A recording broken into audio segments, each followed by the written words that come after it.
और आइए शुरू करते हैं आज की कवर स्टोरी।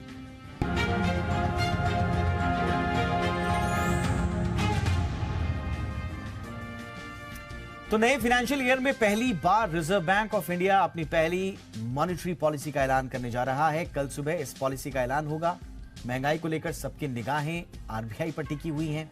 दुनिया भर के central banks, federal bank, European central bank, bank of England, तमाम बैंक्स ने ब्याज दरों में बढ़ोतरी की है। इसीलिए कयास ये लगाए जा रहे हैं कि आरबीआई भी रेपो रेट में 25 बेसिस पॉइंट का इजाफा कर सकता है। जी बिजनेस के मेगा पोल हमने कराया था जी बिजनेस पर, और इस मेगा पोल के हिसाब से भी ज्यादातर एक्सपर्ट्स यही मान रहे हैं कि पॉलिसी में 25 बेसिस पॉइंट्स का इजाफा हो सकता है। फरवरी महीने में रिटेल इन्फ्लेशन रेट 6.4% था, जनवरी में यह 6.5% था। एक्सपर्ट्स ये मान रहे हैं कि रिजर्व बैंक अपनी मॉनेटरी पॉलिसी में इन्फ्लेशन फोरकास्ट भी चेंज कर सकता है। अब सवाल यह है कि इस अनुमान का आधार क्या है। देखिए, हाल ही में अमेरिकी बैंकिंग संकट के बावजूद European central bank, US Fed, bank of England, Swiss national bank, तमाम लोगों ने अपने अपने यहां नीतिगत दरों में वृद्धि की। भारत में देखें तो घरेलू सीपीआई मुद्रास्फीति पिछले 2 महीनों से 6% से ऊपर बनी हुई है, जो आरबीआई के टॉलरेंस बैंड से बाहर है। इसके अलावा बेमौसम बारिश, अल नीनो के कारण होने वाली जो परेशानी है, उसके कारण भी खाद्य मुद्रास्फीति के लिए थोड़ा सा जोखिम बना हुआ है, और इसीलिए आरबीआई के लिए हर हाल में मुद्रास्फीति पर काबू पाने की जरूरत है। लिहाजा एक और रेट हाइक होने की संभावना बन रही है।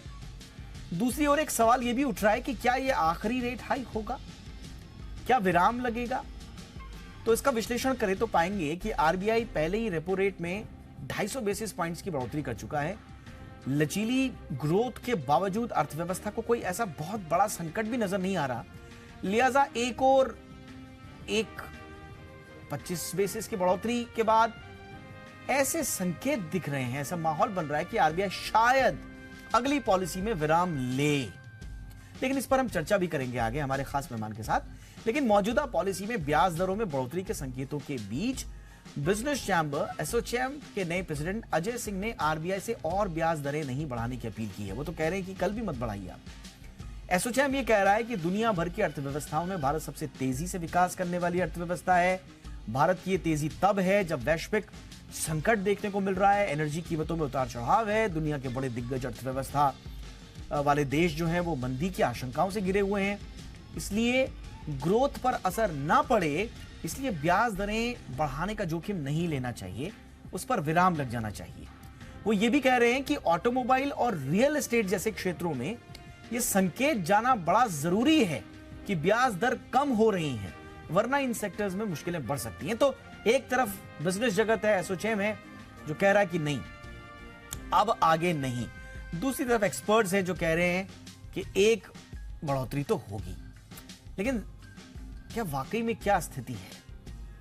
कल मॉनेटरी पॉलिसी में आरबीआई ब्याज दरों में कितनी बढ़ोतरी करेगा? सेंट्रल बैंक के लिए आगे का रुख क्या होगा? खास मेहमान के साथ हम चर्चा शुरू करें, लेकिन उससे पहले जो हमने पोल कराया था उसकी कुछ डिटेल्स आपको दे देते हैं, ताकि आपको क्वेश्चन वाइज समझ में आ जाए कि एक्सपर्ट्स क्या कह रहे हैं। देखिए, इस पोल को बनाने के लिए हमने काफ़ी सारे मार्केट एक्सपर्ट्स, इकोनॉमिस्ट और बैंकर से बात की, और हमारा सबसे पहला सवाल तो यही था कि आरबीआई इस बार क्या करने वाला है। क्या कोई रेट हाइक नहीं होगा? अगर होगा तो कितना होगा? 25 बेसिस पॉइंट, 50 बेसिस पॉइंट, या फिर उससे भी ज़्यादा? और देखिए, करीब 80% पोल पार्टिसिपेंट्स का कहना था कि इस बार आरबीआई जो है 25 बेसिस पॉइंट के आसपास का रेट हाइक करने वाला है। 20% लोग ऐसे थे जो मान रहे थे कि नहीं, कोई रेट हाइक नहीं होने वाला है, यानी कि मेजॉरिटी मान के चल रहे हैं कि करीब 25 बेसिस पॉइंट के आसपास का रेट हाइक हो सकता है। हमारा अगला सवाल था कि इस बार के बाद आरबीआई क्या करेगा? क्या आगे और रेट हाइक होंगे तो कितने होंगे, या फिर कोई रेट हाइक नहीं होगा? और यहाँ 100% यानी कि जितने पोल पार्टिसिपेंट्स थे सबका एक ही कहना है कि इसके बाद कोई भी रेट हाइक नहीं होगा, यानी कि हो सकता है कि आरबीआई की तरफ से ये आखिरी रेट हाइक हो। हालांकि सब ये कह रहे थे कि जो यूएस का फेडरल रिजर्व है, कहीं ना कहीं उनका भी देखना होगा कि किस तरह का वहाँ पे डिसीजन लिया जाता है, क्योंकि उसका इम्पैक्ट काफ़ी हद तक हमारे भारत के आरबीआई के डिसीजन पे भी होता है। तीसरा सवाल ये था कि यहाँ से आरबीआई रेट कट कब से शुरू कर सकता है। तो देखिए, करीब 60% लोग ऐसे थे जो कह रहे थे कि अगले वित्तीय वर्ष यानी कि FY25 में जाके आरबीआई जो है रेट कट शुरू करेगा, यानी कि अभी रेट हाइक जो हो रहा है उसके बाद एक पॉज देगा कुछ समय तक, उसके बाद रेट कट जो है वो शुरू होगा। करीब 20% का मानना था कि Q4 FY24 से होगा और 20% का मानना था कि हो सकता है Q1 FY24 से आरबीआई रेट कट करना शुरू कर दे। अगला सवाल था कि क्या आरबीआई अपने इन्फ्लेशन फोरकास्ट में बदलाव करेगा, तो 60% लोगों का कहना था हाँ, 40% का कहना था नहीं। अगला सवाल था कि क्या आरबीआई जीडीपी फोरकास्ट को फिर से घटाएगा, यहाँ पे 60% का कहना था हाँ, 40% का कहना था नहीं। और उसके अगला सवाल था कि क्या आरबीआई लिक्विडिटी को बढ़ाने के लिए कोई मेजर्स ले सकता है, तो यहाँ भी 60% का कहना था हाँ, 40% लोगों का कहना था नहीं। आखिरी सवाल हमारा पॉलिसी स्टैंड को लेके था। पिछले कुछ समय से हमने पूछना बंद कर दिया था, लेकिन इस बार हमने सोचा कि पूछते हैं। और देखिए, हमने पूछा कि क्या आरबीआई अपना पॉलिसी स्टैंड बदलेगा, तो 80% लोगों का अभी भी कहना है कि नहीं, आरबीआई अपना पॉलिसी स्टैंड नहीं बदलने वाला है। लेकिन करीब 20% लोग ऐसे हैं जो कि मान रहे हैं कि शायद आरबीआई इस बार अपना पॉलिसी स्टैंड बदल सकता है। तो ये एक इंटरेस्टिंग चीज़ है जहाँ पे आपको ध्यान रखना है। तो आरबीआई की पॉलिसी के साथ साथ जो कमेंट्री है उस पर आप ध्यान दीजिएगा, क्योंकि 25 बेसिस पॉइंट के आसपास का रेट हाइक तो होने वाला है, लेकिन क्या आगे आरबीआई रेट हाइक्स जो है वो बंद करने वाला है, और साथ ही साथ अपने ओवरऑल पॉलिसी स्टैंड को लेकर आरबीआई का क्या कहना है, ये सब आरबीआई की कमेंट्री में निकल के आएगा। तो पॉलिसी के साथ साथ कमेंट्री काफ़ी इंपॉर्टेंट हो जाती है। और इस वक्त हमारे साथ बहुत ही खास मेहमान जुड़ चुके हैं। डीके श्रीवास्तव साहब विद्वान अर्थशास्त्री हैं और चीफ पॉलिसी एडवाइजर हैं ईवाई इंडिया के। श्रीवास्तव सर, बहुत बहुत स्वागत है आपका। ज्यादातर एक्सपर्ट्स में हमारे मेगापोल में सब यही कह रहे हैं कि 25 बेसिस पॉइंट का इजाफा होगा, आपकी राय क्या है सर? मुझे लगता है इस बार का जो निर्णय है मॉनेटरी पॉलिसी कमेटी का, वो इतना आसान नहीं है, क्योंकि रिजर्व बैंक ऑफ इंडिया को बैलेंस करना पड़ेगा इन्फ्लेशन टारगेट और ग्रोथ में उसका क्या असर पड़ेगा अगर ये पॉलिसी रेपो रेट बढ़ाया जाता है। इस समय जो स्थिति है उसमें शायद आरबीआई का फोकस इन्फ्लेशन कंट्रोल पर ज़्यादा रहेगा और ग्रोथ रेट में बहुत मेजर चैलेंज दिखलाई नहीं पड़ रहा है, क्योंकि ग्लोबल इकॉनमी खुद ही रिसेशन में जा रही है। अधिकांश अर्थव्यवस्थाओं में स्लो डाउन तो ज़रूर हो रहा है, जबकि भारतीय अर्थव्यवस्था में ज़्यादातर ऑब्जर्वर्स कह रहे हैं कि 6.3-6.4% तक की ग्रोथ रेट पॉसिबल है, जो कि मौजूदा वैश्विक अर्थव्यवस्था की दृष्टि से बहुत अच्छी ग्रोथ मानी जाएगी। तो ग्रोथ पर चूंकि चैलेंज नहीं है और इन्फ्लेशन पर चैलेंज है अभी, क्योंकि सीपीआई इन्फ्लेशन जो है वो 6.4 तक बढ़ गया है, जबकि उम्मीद है कि अब थोड़ा कम होना शुरू हो जाएगा। तो मुझे ये लगता है कि हालांकि ये निर्णय कठिन है, लेकिन मॉनेटरी पॉलिसी मेंबर्स शायद कुल मिला करके 25 बेसिस पॉइंट की बढ़ोतरी पर ही हाँ कहेंगे।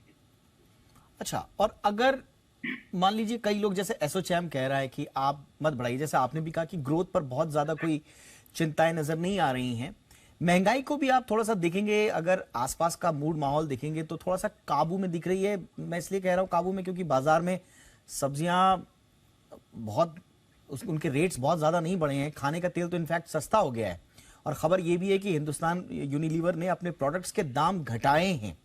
तो ऐसा लग रहा है कि अच्छा माहौल बन रहा है, थोड़ा सा एक स्पेस मिल रहा है। तो उसके बावजूद क्या 25 बेसिस पॉइंट का इजाफा जरूरी है सर? ये आरबीआई के एक्सपेक्टेशन थे अगले साल के लिए कि सीपीआई इन्फ्लेशन घट करके अगले साल के जो 4 क्वार्टर्स हैं उसमें 5.4, 5.4, 5.6 हो जाएगा। लेकिन उसके लिए जो घटने वाला ट्रेंड शुरू हो जाना चाहिए था पहले क्वार्टर में 5% पहुंचने के लिए, अभी वो ट्रेंड दिखलाई पड़ना चाहिए था, वो दिखलाई पड़ नहीं रहा है। तो ऐसा लगता है, और एक बात और भी ध्यान में रखनी चाहिए कि अगले साल ही जो है वो इलेक्शन की हर तरह से तैयारी शुरू हो जाएगी, और जो सिग्नल जाता है इकोनॉमी का उसमें इन्फ्लेशन को अंडर कंट्रोल दिखलाना पॉलिसी मेकर्स के लिए बहुत ज़रूरी है। तो ऐसा लगता है कि ग्रोथ में उतना चैलेंज नहीं, हालांकि ये बात सही है कि जो बिजनेस की दुनिया है वो ये देख रही है कि कम से कम आरबीआई ये तो बता दे कि ये आखिरी बढ़ोतरी होगी। लेकिन मुझे ये उम्मीद है कि शायद आरबीआई अनसर्टेनिटी को बनाए रखेगा और यह भी बताने में बहुत क्लियर सिग्नल नहीं देगा कि ये आखिरी बढ़ोतरी है। तो 25% बिंदुओं से शायद रेपो रेट बढ़ जाए और आरबीआई यह भी ना बताए कि ये आखिरी बढ़ोतरी है। तो यानी कि आप कह रहे हैं कि बैंक की कमेंट्री वो थोड़ा सा ऐसी रहेगी कि उसमें कई पत्ते छिपाए जाएंगे और काम भर की चीजें बताई जाएंगी। राइट, ये अनसर्टेनिटी बनाए रखेंगे क्योंकि वो अपने हाथ में जो इंस्ट्रूमेंट्स उनके पास अवेलेबल हैं उनके बारे में हर चीज को खोलना नहीं चाहेंगे, क्योंकि किस समय उनको ये लगे। एक बात और है, उनको एक्सचेंज रेट पर भी ध्यान देना पड़ता है ग्रोथ और इन्फ्लेशन के अलावा। और फेडरल फंड्स रेट जो है वो बराबर बढ़ता जा रहा है। हालांकि उन्होंने सिग्नल जरूर दिया है कि ये शायद उनकी ओर से कम कुछ समय के लिए पिछली जो बढ़ोतरी थी वो आखिरी बढ़ोतरी हो। लेकिन एक्सचेंज रेट पर चूंकि प्रेशर बना रहा है, ऑयल की प्राइसेस फिर से बढ़ गई हैं और ग्लोबल इकोनॉमी में अनसर्टेनिटी बनी हुई है, उस स्थिति में आरबीआई शायद इस तरह की क्लैरिटी को देना न चाहे जिसमें उसके हाथ बंद जाए। कोई स्पष्ट बयान लिक्विडिटी पर आप अनुमानित कर रहे हैं सर? लिक्विडिटी बढ़ाने के लिए कोई कदम? लिक्विडिटी पर जरूर आरबीआई शायद ये कह सकेगा कि बिजनेसेस को फैसिलिटेट करने के लिए एडिक्वेट लिक्विडिटी को इंश्योर करना जरूरी होगा और उसके लिए आरबीआई हर कदम उठाने को तैयार होगा, ऐसा सिग्नल देगा वो जरूर। और जीडीपी अनुमान? जीडीपी अनुमान मेरा ख्याल है कि 6.4 है और वही शायद बना रहे, क्योंकि अभी अभी वर्ल्ड बैंक ने 6.3 कहा है, एडीबी ने 6.4 कहा है। तो जो मल्टीलैटरल एजेंसीज हैं वो इंडिया को ऑप्टिमिस्टिक दृष्टि से ही देख रही हैं। तो मुझे नहीं लगता कि आरबीआई को किसी दिशा में अपने अनुमान को बढ़ाकर या कम करके दिखलाना चाहिए। और महंगाई पर जितनी हमने चर्चा की है, क्या आपको लग रहा है कि कोई अनुमान में किसी तरह का बदलाव आरबीआई की तरफ से महंगाई को लेकर आ सकता है? अनुमान में शायद अगले जो 4 क्वार्टर्स में है वो शायद अपवर्ड रिवीजन हो सकता है उनका। ओके, अब जरा मुझे ये बताइए सर कि कल अगर हम ये मान के चले कि 25 बेसिस पॉइंट का इजाफा हो रहा है और आगे भी कुछ बहुत ज्यादा स्पष्ट संकेत आरबीआई नहीं देगा, तो फिर देश की अर्थव्यवस्था किस दिशा की ओर जा रही है? क्या हम सक्षम हैं सब कुछ ठीक ठाक आगे ले जा पाएं या आमूलचूल परिवर्तन बीच में करने पड़ेंगे अगर स्पष्टता नहीं रही? मुझे लगता है कि जो मेन चैलेंज होगा इंडियन इकोनॉमी को वो ऑयल प्राइसेस से है, ग्लोबल क्रूड प्राइसेस से है। और अभी अभी जो ऑयल सप्लाई करने वाले मुख्य देश हैं उन्होंने ये एग्रीमेंट किया है कि वो सप्लाई को लिमिट करेंगे और उसके कारण क्रूड प्राइसेस जो है वो सडनली बढ़ गई हैं। अगर ये बढ़ी रही तो इंडियन इकोनॉमी को थोड़ा चैलेंज सप्लाई साइड से ज़रूर होगा, क्योंकि इस पर कॉस्ट पुश इन्फ्लेशन बढ़ने की संभावना दिखलाई पड़ती है। तो जो मुख्य चैलेंज है वो डोमेस्टिक न हो करके मोस्ट प्रॉब्ली जो है उसकी जो जड़ें हैं वो विश्व अर्थव्यवस्था में ही हैं और इसी बात को आरबीआई क्लोजली मॉनिटर करेगा और ये देख करके कि कॉस्ट पुश इन्फ्लेशन के कारण क्या इन्फ्लेशन उसके कंट्रोल से बाहर चला जा रहा है। उस हालत में वो फिर इस बात पर रुका नहीं रहेगा और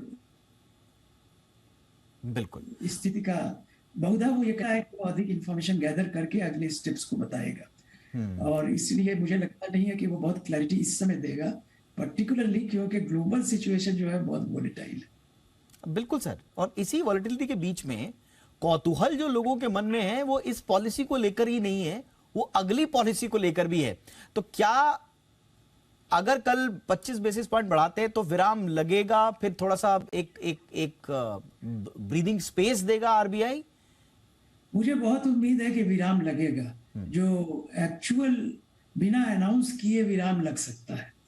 और क्योंकि आरबीआई ये देखेगा कि किसी तरह से भारत की जो स्थिति है ग्लोबल ग्रोथ लीडर की तरह इमर्ज करने की, उसको कहीं से मॉनेटरी पॉलिसी ऐसा स्रोत न बने कि उसको चैलेंज हो। इसके कारण मुझे लगता है कि अब और बहुत ज़्यादा बढ़ाने की गुंजाइश नहीं है। ऑलरेडी जो है वो काफ़ी बढ़ाया जा चुका है रेपो रेट और इस समय शायद बिना अनाउंस किए भी आरबीआई इसी स्थिति पर बरकरार रखेगा रेपो रेट को। अच्छा, एक सर जो चिंता आ रही है वो खाद्यान्न को लेकर भी आ रही है। थोड़ा सा महंगाई में बेमौसम बारिश हुई, ओलावृष्टि हुई, उसके बाद जो अल नीनो जैसा होना चाहिए था वैसा हो नहीं रहा है, तो कृषि गतिविधियां थोड़े से अवस्था उनकी संदिग्ध सी लग रही है। तो माना यह जा रहा है कि कमोडिटीज की कमी हो सकती है। क्या आप मानते हैं सर कमोडिटी की कमी होगी, थोड़ा महंगाई पर असर पड़ेगा उसका? कमोडिटी की कमी तो नहीं होनी चाहिए, क्योंकि चूंकि ये एंटिसिपेट किया जा रहा है तो इंपोर्ट्स का रास्ता खुला हुआ है। जो अगर एक दो कमोडिटीज में कमी होती है तो उसको एंटिसिपेट करके पहले ही उसकी सप्लाई पूरी करने का प्रयास करना चाहिए सरकार को। इसलिए मुझे लगता नहीं कि फूड प्राइसेस पर बहुत प्रेशर पड़ेगा या सप्लाई पर बहुत प्रेशर पड़ेगा। लेकिन आरबीआई ये जरूर कहेगा कि वो स्थिति को देखेगा और इंफॉर्मेशन को गैदर करेगा कि ये फूड से रिलेटेड जो स्थिति है वो किस तरह की उभर करके आ रही है। और वास्तव में फूड की सिचुएशन बहुत चैलेंजिंग हो ऐसा लगता नहीं है। वेजिटेबल जी, तो आप कह रहे हैं कि कोई खाद्यान्न पर ऐसा कोई बड़ा संकट दिखाई नहीं दे रहा है, लेकिन आरबीआई जरूर ये आश्वस्त करेगा, अभी नहीं करेगा तो फिर बीच में जरूर करेगा कि हम सिचुएशन पर नजर बनाए हुए हैं। लेकिन एक बड़ी प्रचंड गर्मी का फोरकास्ट भी है सर इस बार, वो भी मद्देनजर रख रहा होगा आरबीआई? हाँ, उसको भी ध्यान में रखेगा। और उस समय पेट्रोलियम की कीमतें अगर ज्यादा है और एनर्जी कॉस्ट ज्यादा है तो उसका जरूर असर पड़ेगा ओवरऑल सीपीआई इन्फ्लेशन पर। चलिए, बहुत बहुत शुक्रिया सर, आपने वक्त निकाला। अगर आप ऑनलाइन शॉपिंग करते हैं तो थोड़ा सतर्क रहने की आवश्यकता है, क्योंकि हो सकता है जो सामान आपने खरीदा हो वो नकली हो। ऐसा हम इसलिए कह रहे हैं क्योंकि हाल ही में अमेजॉन ने अपनी एक रिपोर्ट जारी की है जिसमें उसने बताया है कि उसने 60 लाख नकली प्रोडक्ट्स को अपने प्लेटफॉर्म से हटाया है। देखिए इस report.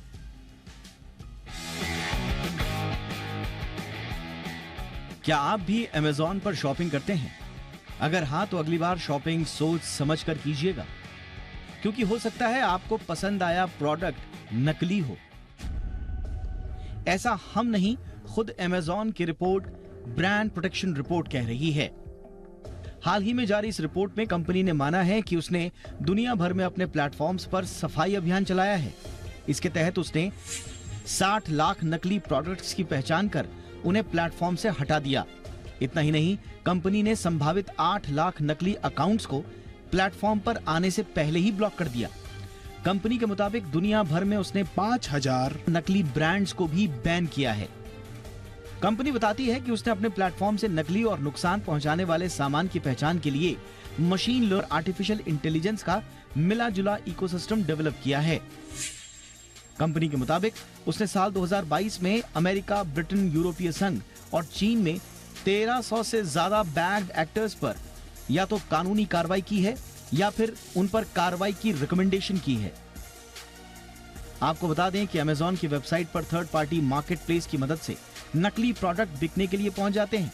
Third party market place में विक्रेता अमेजॉन की साइट पर अपने आइटम को सीधे ही लिस्ट कर देते हैं। इसके चलते नकली सामान की बिक्री बढ़ जाती है। हालांकि समय समय पर अमेजॉन नकली सामान को बाहर करने की कोशिश करते रहता है। अमेजॉन की इस रिपोर्ट में भारतीय प्लेटफॉर्म्स में मौजूद नकली सामान की कोई अलग से चर्चा नहीं है, लेकिन इस बात से इनकार नहीं किया जा सकता कि बड़ी संख्या में भारतीय भी नकली उत्पादों को खरीद रहे थे।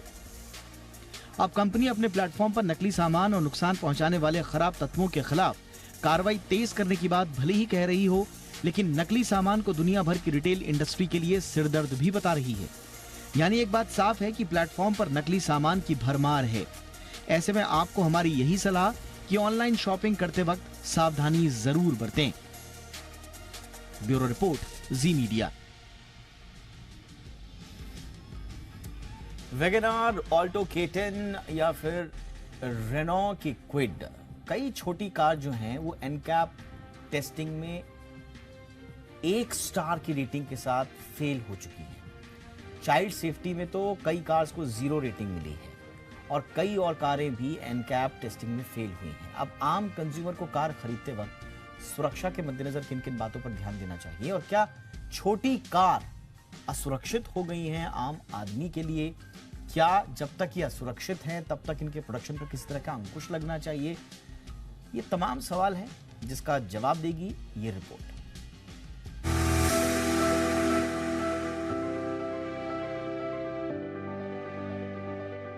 कारों को सेफ्टी रेटिंग देने वाली संस्था ग्लोबल एनकैप ने 4 कारों की क्रैश टेस्ट रेटिंग जारी कर दी है। इसमें मारुति सुजुकी की 2 कार जिनमें ऑल्टो K10 और वैगनआर शामिल हैं, दोनों ही कारें क्रैश टेस्ट में पूरी तरह से फेल साबित हुई, जबकि क्रैश टेस्ट रेटिंग में फॉक्सवैगन और स्कोडा की एक कार शामिल की गई।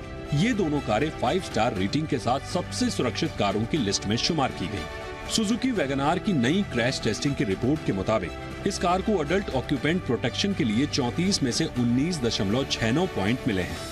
इस कार को इससे पहले 2019 में टेस्ट किया गया था और इसे 2 स्टार मिले थे। हालांकि इस बार क्रैश टेस्टिंग के मानक पहले के मुकाबले सख्त थे। गौर करने वाली बात यह है कि जिस कार पर पूरा देश इतना भरोसा करता है वो सेफ्टी के लिहाज से बिल्कुल भी सेफ नहीं है। अगर एक्सीडेंट हुआ तो कार में बैठे लोगों को गंभीर चोटें लग सकती हैं। हालांकि फ्रंटल इंपैक्ट टेस्ट में गर्दन की सुरक्षा, सिर की सुरक्षा बेहतर पाई गई, जबकि चालक की छाती की सुरक्षा को कमजोर पाया गया और घुटनों की सुरक्षा बहुत ही मामूली पाई गई। जहां तक रही बात ऑल्टो K10 के क्रैश टेस्टिंग की, तो ये एडल्ट सेफ्टी सुरक्षा के लिए 2 स्टार सेफ्टी रेटिंग और चाइल्ड ऑक्यूपेंट प्रोटेक्शन के लिए 0 स्टार रेटिंग के साथ आई है। ऑल्टो K10 ने एडल्ट पैसेंजर सिक्योरिटी में 34 अंकों में से 21.67 अंक हासिल किए, जिसमें frontal offset deformable barrier test में इसे 8.2 पॉइंट मिले। वहीं side movable deformable barrier test में इसे 12.4 पॉइंट हासिल हुए। जहां तक चाइल्ड ऑक्यूपेंट प्रोटेक्शन का सवाल है, ऑटो K10 को 0 रेटिंग मिली है। स्कोडा और फॉक्सवैगन की गाड़ियों ने ग्लोबल एनकैप क्रैश टेस्ट में दमदार प्रदर्शन किया है। स्कोडा स्लाविया और फॉक्सवैगन वर्टूस ने updated Global NCAP crash test में 5 स्टार रेटिंग हासिल की है। एडल्ट प्रोटेक्शन के मामले में दोनों ही कारों को 34 पॉइंट्स में से 29.71 पॉइंट मिले। टेस्ट में सामने से इंपैक्ट की स्थिति में स्कोडा स्लाविया और फॉक्सवैगन वर्टूस ने ड्राइवर और पैसेंजर को सिर, गर्दन, घुटने और जांघों पर अच्छा प्रोटेक्शन दिया। आगे बैठे पैसेंजर्स को चेस्ट प्रोटेक्शन भी अच्छा मिला। साइड इंपैक्ट टेस्ट में भी दोनों सेडान ने सिर, सीना और पेट के एरिया के लिए पर्याप्त प्रोटेक्शन दिया। हालांकि चेस्ट प्रोटेक्शन को मार्जिनल रेटिंग मिली। वहीं स्कोडा स्लाविया और फॉक्सवैगन वर्टूस ने बच्चों के प्रोटेक्शन के मामले में 49 में से 42 पॉइंट हासिल किए। इस तरह इन दोनों कारों को बच्चों की सेफ्टी के मामले में भी 5 स्टार रेटिंग मिली है।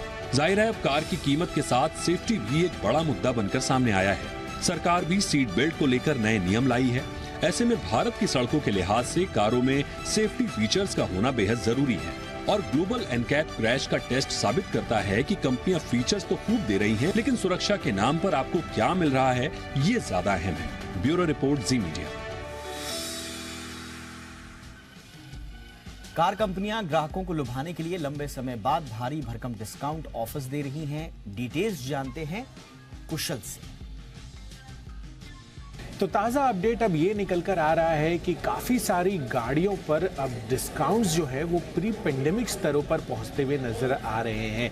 अब इसकी सबसे बड़ी वजह ये बन रही है कि कुछ एक कैटेगरीज की कार, यानी कि जो छोटे सेगमेंट या फिर मिनी सेगमेंट वाली जो कार्स हैं या हैचबैक आप कह सकते हैं, वहाँ पर काफ़ी सारी कंपनियों के जो डिस्काउंट्स हैं वो प्री पेंडेमिक स्तरों पर पहुँच रहे हैं, क्योंकि इन्वेंट्री लेवल डीलर स्तरों पर बढ़ती हुई जा रही है, ऐसा चैनल चेक्स बता रहे हैं। यही नहीं, अब यहाँ पर जिस तरह से इन्वेंट्री कम करने के लिए कार निर्माता काफ़ी सारी गाड़ियों पर, खासकर अगर आप मारुति सुजुकी की देखें तो कुछ एक कार्स हैं, Alto K10, Celerio, WagonR, espresso जैसी कार्स हैं, यहाँ पर 61,000 रुपये तक के डिस्काउंट्स ये देते हुए नज़र आ रहे हैं। यही नहीं, काफ़ी सारे कंपनियाँ यानी कि जो डायरेक्ट और कॉर्पोरेट डिस्काउंट्स दे रही हैं, एक्सचेंज ऑफर्स में काफ़ी सारे डिस्काउंट्स ये लेकर आ रहे हैं। तो यहाँ पर आपको देखना होगा कि फाइनल जो डिस्काउंट्स हैं वो क्या क्या निकल कर आ रहे हैं। अब पिछली बार यानी कि दिसंबर 2019 में इस तरह के डिस्काउंट्स हमें देखे गए थे। हालांकि काफ़ी सारी कैटेगरीज के ऐसी गाड़ियां हैं जिसमें अर्टिगा है, ब्रेजा, विटारा, बलिनो, इन सब की वेटिंग पीरियड अभी भी काफ़ी सारे हफ्तों तक एक्सटेंड होती हुई नज़र आ रही है और इन पर कोई भी डिस्काउंट नहीं है। तो क्लियर कट डिस्टिंक्शंस कुछ एक छोटी गाड़ियों में आपको यहाँ पर देखने को मिल रहा है।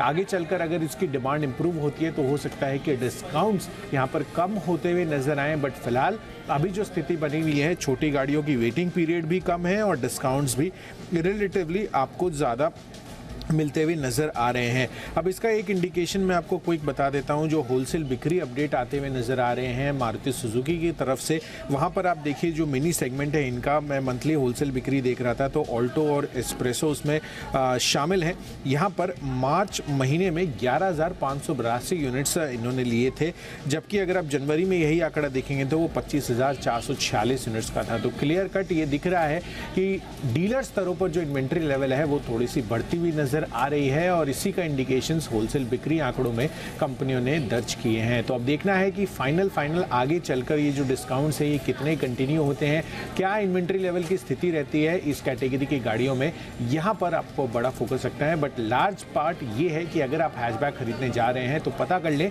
कि यहाँ पर जो डिस्काउंट्स हैं किस तरह के अभी आते हुए नजर आ रहे हैं। देश के सबसे महंगे शहरों में से एक बेंगलुरु में अब किराए के लिए सस्ते फ्लैट खोजना आसान नहीं है। बेंगलुरु में फ्लैटों की डिमांड इतनी बढ़ गई है कि यहां अब फ्लैटों का किराया दोगुना हो गया है। इसकी वजह क्या है ये बताने के लिए हमारे साथ अरमान नाहर जुड़ रहे हैं। देखिए, बेंगलोर रियल इस्टेट को आपको फोकस में रखना है। कौन सी कंपनियां रखना है फोकस में? शोभा लिमिटेड, प्रेस्टीज, पूर्वांकरा, ये सब फोकस में रखना है। अब उसका रीजन क्या है? देखिए, ओवरऑल अगर आप देखें पिछले साल की शुरुआत से ही बेंगलोर के लिए जो है किराया जो है वो रेंट जो है वो दुगुना होता हुआ दिखा है। और बेंगलोर की अगर रेंट यील्ड की बात करें तो वो सबसे उच्चतम स्तर पर है। उसी के साथ साथ अगर आप कंपैरिजन करें बेंगलोर की 3.9%, मुंबई की 3.8%, गुड़गांव की लगभग 3.7%, पुणे 3.5%, नई दिल्ली की बात करें तो वहां पर 2.6% है। प्राइवेट सेक्टर के जैसे ही वो जो वर्क फ्रॉम होम खत्म हुआ उसके बाद से जो कर्मचारियों की वापसी होती हुई दिखी, उसके बाद से ही आपको दिखेगा जो वहां पर रेंटिंग जो प्राइसेस है वो लगातार बढ़ती जा रही थी। 15 लाख से भी ज़्यादा अधिक जो कर्मचारी है जो वो वहाँ पर जो है वहाँ पर रहते हैं। और अगर आप अपडेट की बात करें तो गूगल का एक नया कैंपस जो है वो 10,000 कर्मचारियों के लिए वो भी आने की आपको दिखेगा कि आने की खबर आती हुई दिखी है। अब इसके साथ साथ रेंटिंग जो प्राइसेस जो बढ़े हैं उसी के साथ साथ प्रॉपर्टी के दाम में भी आपको लगातार आपको वहां पर बढ़ोतरी आती हुई दिखेगी। अगर सिर्फ आप जुलाई से सितंबर महीनों की बात करें तो वहां पर रियल इस्टेट में जो बेंगलोर में तेजी आई वो सबसे ज्यादा हमारे पूरे देश में अधिकतम जो है वहां पर आती हुई दिखी। और जो मौजूदा भाव है अनुमान यह है कि आने वाले समय में भी जो है वो तेजी जो है और थोड़ी बहुत प्राइसेस जो है और बढ़ सकती है। आपको कौन से स्टॉक्स रखना है फोकस में? शोभा लिमिटेड, क्योंकि उनका 60% जो सेल्स वैल्यू है वो बेंगलोर में है। पूर्वांकरा, जहां पे उनके जो ऑनगोइंग प्रोजेक्ट्स हैं उसमें से लगभग 52% जो है वो बेंगलुरु से है। और प्रेस्टीज स्टेट का भी जो है मुख्य फोकस वो है बेंगलुरु पे है। इसलिए आपको जो रियल इस्टेट के हिसाब से जो बेंगलुरु फोकस जो कंपनियां हैं वहां पर आपको ध्यान रखना है। सोने और चांदी की कीमतों में जोरदार तेजी देखी जा रही है। एमसीएक्स पर सोना 61,000 के पार पहुंच गया है, वहीं चांदी भी 32 महीने की ऊंचाई पर है। इस खबर पर हमारे साथ जुड़ रहे हैं जी बिजनेस के कमोडिटी एडिटर मृत्युंजय कुमार झा। मृत्युंजय, सोने चांदी की कीमतों में तेजी के कारण क्या है? देखिए, बहुत बड़ी तेजी आई है। पहले तो आप ये जानिए कि तेजी कितनी बड़ी है। तो एमसीएक्स जो कि घरेलू वायदा बाजार है वहां पर सोने का भाव 61,000 के ऊपर चला गया है, जो कि ऑल टाइम हाई है गोल्ड का। मतलब ये प्राइस गोल्ड का अब तक कभी दिखा नहीं था भारतीय बाजार में।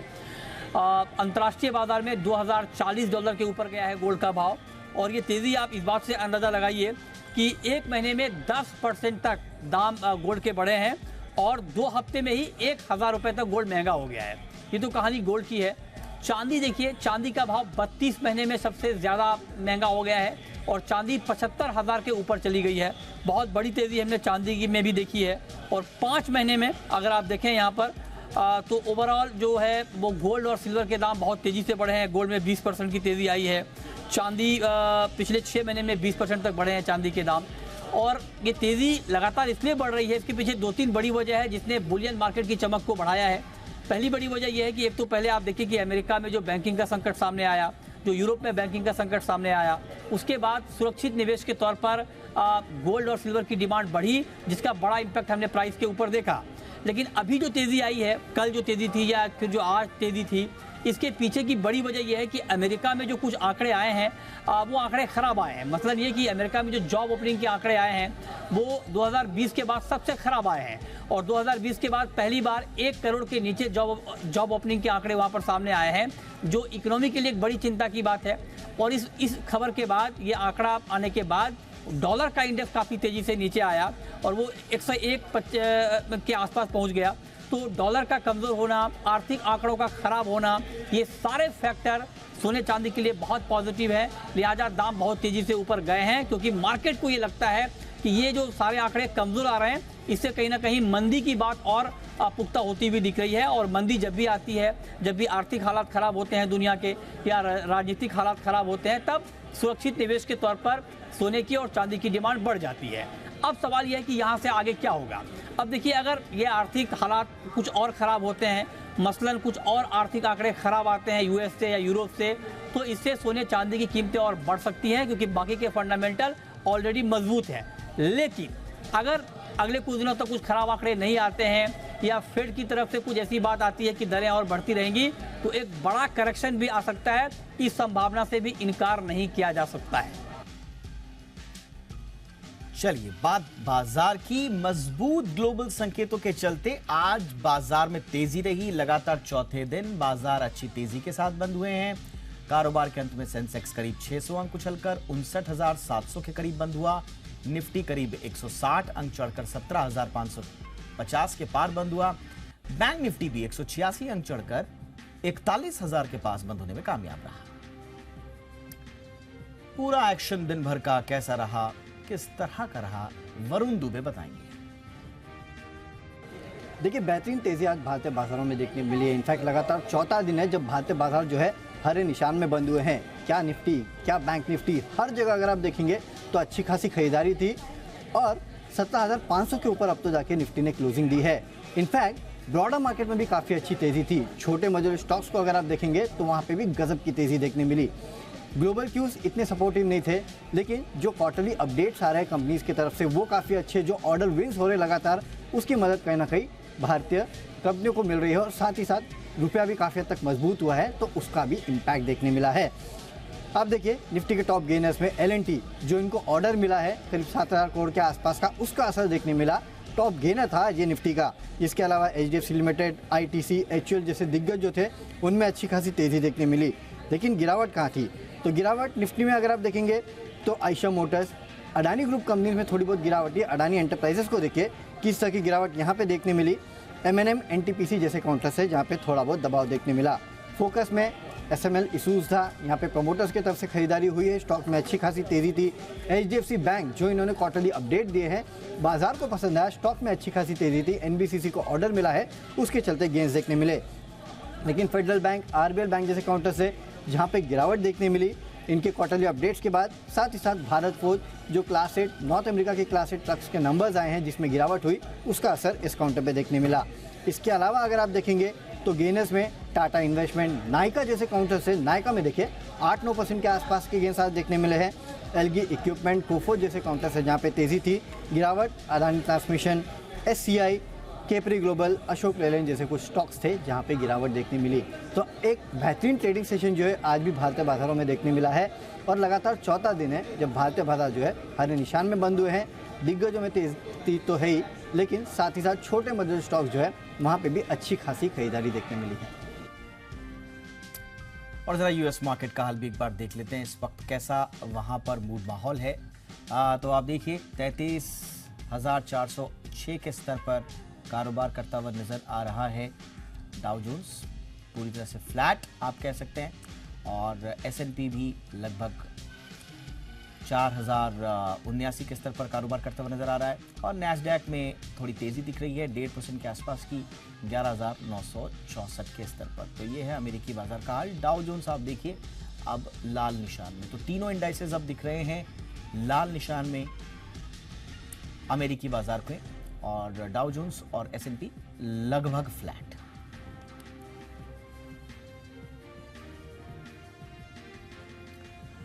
OIC में पाकिस्तान के प्रोपेगेंडा का भारत ने कूटनीतिक तरीके से जवाब दिया है। पाकिस्तान और चीन को जवाब देने के लिए भारत के पास एक और शक्तिशाली हथियार है। जिसका पहला ट्रायल जल्द होने जा रहा है। भारत का यह शक्तिशाली रक्षा कवच हिंदुस्तान पाकिस्तान के बॉर्डर पर दुश्मन के हर हमलों से हमें बचाएगा। भारतीय वायुसेना की ताकत में एक बार फिर इजाफा होने वाला है, जिससे पड़ोसी चीन और पाकिस्तान की नींद उड़ना तय है। भारत जल्द ही S-400 मिसाइल दागने की तैयारी में है। इसकी कवायद चल रही है और कभी भी धमाका किया जा सकता है। भारत ने S-400 मिसाइल सिस्टम खरीदने के लिए रूस के साथ 35,000 करोड़ रुपए की डील की थी और अब तक 5 में से 3 स्क्वाड्रन वायुसेना को मिल चुके हैं। उम्मीद की जा रही है कि दिसंबर 2023 तक 5 स्क्वाड्रन मिल जाएंगी। डील होने के बाद भारत ने ट्रायल के दौरान रूस में S-400 मिसाइल दाग चुका है,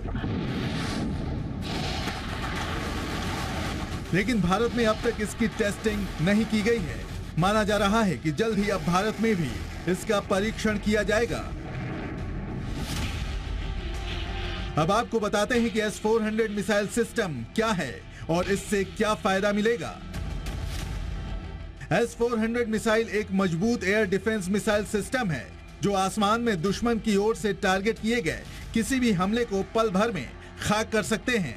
इसे दुनिया की सबसे सटीक एयर डिफेंस सिस्टम माना जाता है। S-400 एयर डिफेंस सिस्टम में 40 से लेकर 400 किलोमीटर तक मार करने वाली मिसाइलें शामिल हैं। S-400 मिसाइल सिस्टम के एक रेजिमेंट में 8 लॉन्चर होते हैं, मतलब 8 लॉन्चिंग ट्रक होते हैं। हर ट्रक में 4 लॉन्चर होते हैं, यानी एक लॉन्चर से 4 मिसाइलें निकलती हैं। कुल मिलाकर एक रेजिमेंट में 32 मिसाइलें होती हैं, यानी जरूरत पड़ने पर एक ही वक्त पर भारत 32 मिसाइलें एक साथ दाग सकता है। सीमा सुरक्षा के लिहाज से S-400 भारत के लिए बेहद कारगर साबित होगा। इसके जरिए जंग के दौरान भारत किसी भी हमले का आसानी से मुंह तोड़ जवाब दे सकता है। भारत अपनी सैन्य ताकत लगातार बढ़ा रहा है और S-400 मिसाइल सिस्टम भी उसी का हिस्सा है। इससे पहले स्वदेशी MRSAM और आकाश मिसाइल के अलावा इजरायली स्पाइडर मिसाइल सिस्टम भी भारतीय वायुसेना में शामिल हो चुके हैं। इसलिए अब S-400 को गेम चेंजर के तौर पर देखा जा रहा है। ब्यूरो रिपोर्ट, जी मीडिया।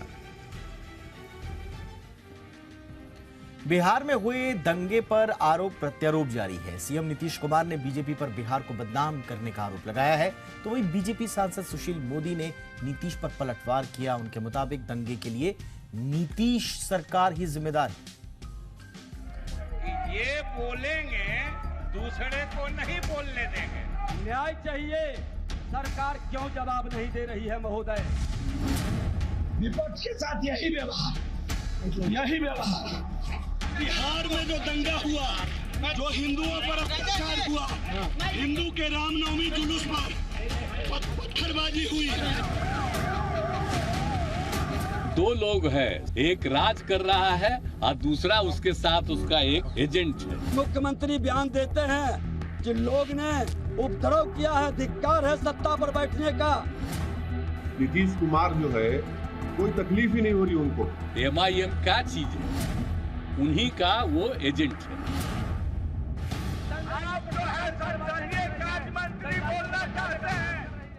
हंगामे की ये तस्वीरें बिहार विधानसभा की हैं, जहां रामनवमी पर हुई हिंसा को लेकर बवाल हुआ। बीजेपी ने विधानसभा में नालंदा और सासाराम हिंसा का मुद्दा उठाया और सदन के अंदर नीतीश सरकार के खिलाफ जमकर नारेबाजी की। नेता प्रतिपक्ष विजय सिन्हा ने हिंसा को लेकर नीतीश सरकार को कटघरे में खड़ा कर दिया। जैसे ही संसदीय कार्य मंत्री विजय चौधरी विजय सिन्हा के आरोपों का जवाब देने के लिए खड़े हुए, बीजेपी विधायकों ने फिर से हंगामा और नारेबाजी शुरू कर दी और वेल तक पहुंच गए। बोल लेंगे तब इनके सारे सदस्य वेल में आ जाएंगे। सदन में हो रहे लगातार हंगामे से स्पीकर अवध बिहारी चौधरी भड़क गए। उन्होंने मार्शल्स को बीजेपी विधायक जीवेश मिश्रा को सदन से बाहर निकालने का आदेश दिया। बीजेपी ने रामनवमी पर हुई हिंसा को नीतीश सरकार की नाकामी बताया और नीतीश सरकार पर अपराधियों और भ्रष्टाचारियों के संरक्षण का आरोप लगाया, तो वहीं सीएम नीतीश कुमार ने हिंसा के पीछे साजिश बताई। इस बीच बिहार के नालंदा में हिंसा के 5वें दिन भी पुलिस की छापेमारी जारी रही। पुलिस ने दीपनगर इलाके में बजरंग दल के मेंबर कुमार कुंदन के घर छापा मारा और लोहे के औजार समेत कई आधार कार्ड बरामद किए। पुलिस ने अब तक हिंसा के आरोप में 170 से ज्यादा लोगों को गिरफ्तार किया है। रामनवमी के दिन सासाराम में भी हंगामा हुआ था, लेकिन अब स्थिति काफी सामान्य हो गई है। हिंसा प्रभावित इलाकों में दुकानें खुलने लगी हैं।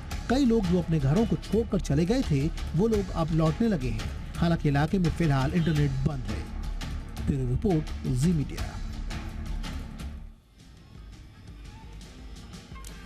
कोझिकोड ट्रेन आगजनी मामले में बड़ी खबर सामने आ रही है। महाराष्ट्र एटीएस ने आरोपी शाहरुख सैफी को गिरफ्तार कर लिया है। इस कड़ी में आरोपी शाहरुख के घर केरल एटीएस टीम पहुंची और पूछताछ की।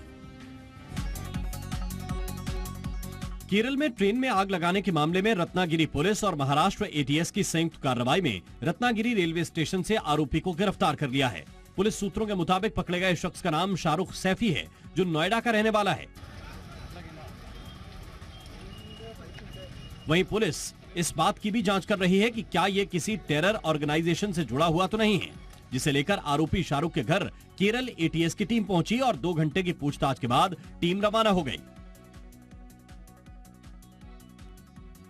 आपको बता दें कि केरल की कोझिकोड में एक रोंगटे खड़े कर देने वाला मामला सामने आया था। 2 अप्रैल को एक एक्सप्रेस ट्रेन में चढ़ने को लेकर हुए झगड़े में एक शख्स ने आग लगा दी। आग में कई लोग झुलस गए और हादसे में 3 लोगों की मौत हो गई थी।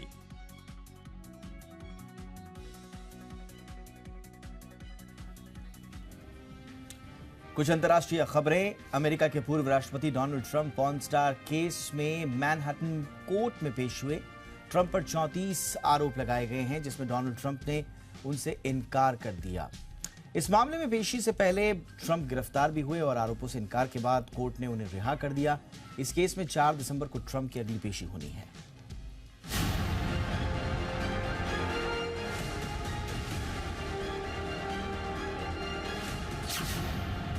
अमेरिका के पूर्व राष्ट्रपति डोनाल्ड ट्रंप का विवादों से पुराना नाता है, लेकिन अमेरिका के सर्वोच्च पद पर बैठने वाले किसी नेता को ऐसे अदालत आना पड़ा हो, कोर्ट में पेश होना पड़ा हो, आरोपों पर सफाई देनी पड़ी हो, क्रिमिनल चार्ज का सामना करना पड़ा हो, ऐसा पहली बार हुआ। और ये दाग भी डोनाल्ड ट्रंप के दामन पर ही लगा। ट्रंप 2016 के राष्ट्रपति चुनाव अभियान के दौरान पॉर्न स्टार स्टॉर्मी डेनियल्स को चुप रहने के बदले पैसे दिए जाने के मामले में कोर्ट में पेश होने के लिए न्यूयॉर्क पहुंचे। ये उस वक्त की तस्वीरें हैं जब डोनाल्ड ट्रंप मैनहट्टन कोर्ट के अंदर दाखिल हुए। सफेद शर्ट और लाल टाई में डोनाल्ड ट्रंप को अक्सर देखा जाता है, लेकिन उनके चेहरे पर ऐसी टेंशन नहीं रहती। तनाव भरे शांत चेहरे के साथ ट्रंप कोर्ट के अंदर पेश हुए। कोर्ट की सुनवाई में शामिल हुए। ट्रंप को 34 संगीन मामलों में आरोपी बनाया गया था। सुनवाई पूरी होने के बाद रात करीब 1 बजे डोनाल्ड ट्रंप कोर्ट रूम से बाहर निकले। इस दौरान ट्रंप से मीडिया ने सवाल भी किया, लेकिन ट्रंप ने उसे नजरअंदाज कर दिया। ट्रंप बाहर निकले और सीधे गाड़ियों के काफिले के साथ एयरपोर्ट पहुंचे और वहां से विमान के जरिए फ्लोरिडा रवाना हो गए। This fake case was brought only to interfere with the upcoming 2024 election, and it should be dropped immediately. इससे पहले कोर्ट और ट्रंप हाउस के बाहर ट्रंप के समर्थक और विरोधी बैनर पोस्टर्स के साथ मौजूद थे। समर्थकों ने 2024 में ट्रंप का साथ देने और फिर से उनके सत्ता में लौटने वाले पोस्टर्स हाथों में ले रखे थे। वहीं विरोधी ट्रंप को झूठ बोलने वाला नेता बता रहे थे। अदालत में ट्रंप की पेशी को लेकर उनके समर्थकों का जमावड़ा न्यूयॉर्क में लगा था। कैपिटल हिल की हिंसा देखते हुए ट्रंप टावर से लेकर मैनहट्टन कोर्ट तक 35,000 पुलिसकर्मियों को तैनात किया गया था। ट्रंप समर्थकों का मानना है कि 2024 में राष्ट्रपति पद की उम्मीदवारी में शामिल डोनाल्ड ट्रंप को फंसाने की कोशिश की जा रही है। ब्यूरो रिपोर्ट, जी मीडिया। पाकिस्तान के पूर्व प्रधानमंत्री इमरान खान ने अब शहबाज सरकार के साथ नरमी के संकेत दिए हैं। उन्होंने कहा कि सत्तारूढ़ सरकार निष्पक्ष आम चुनाव साझा करने के लिए उनके साथ कोई रोड मैप साझा करती है तो वो अक्टूबर तक चुनाव के लिए इंतजार करने को तैयार है।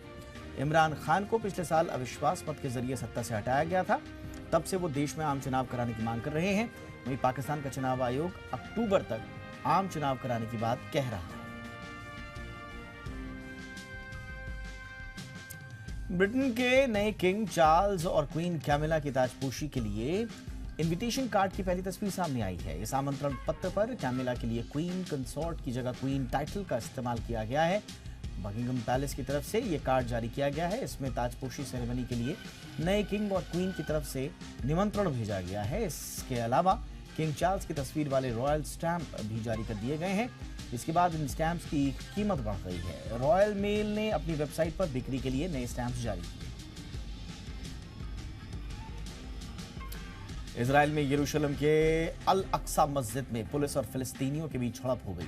पुलिस ने कार्रवाई करते हुए कई लोगों को गिरफ्तार किया और उन पर पवित्र मस्जिद को नुकसान पहुंचाने का आरोप लगाया है। पुलिस के मुताबिक कुछ फिलिस्तीनियों ने खुद को पटाखों, लाठी और पत्थरों के साथ मस्जिद में बंद कर लिया और बाहर बैरिकेडिंग लगा दी थी। इसके बाद पुलिस फोर्स को उन्हें रोकने के लिए मस्जिद में घुसना पड़ा।